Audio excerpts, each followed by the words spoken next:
I truly needed to get away, and I share this story with you. My me time was in short supply, and it felt like I was meeting everyone's needs but my own. So I did something fairly radical. I booked myself for a 7-day whitewater rafting trip in Utah. I flew to Salt Lake City. I rented a car, and I felt like Thelma without Louise as I drove to Moab. I had all kinds of gear, all packed in a dry bag. Not that I knew what a dry bag was. I boarded a 4-person sky plane, and I set off and was dropped on a plateau to begin our adventure. Did I mention that I had never camped outdoors?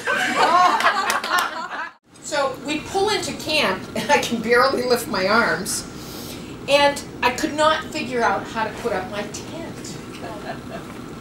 Finally, I sat down and cried. That's what an overachiever does. She sits down and cries. And some other woman came over and helped me out. In the morning, I awoke to the sound of the rushing river and the sun just coming over the cliffs. I climbed out of my tent. I stood alone in the wilderness because no one was up that early, and I breathed it all in, and I never looked back. For 7 straight days, I lived in the moment. Fact. Neither looking back nor looking forward, not thinking of my kids or anything. I didn't think about anybody. I lived in the moment.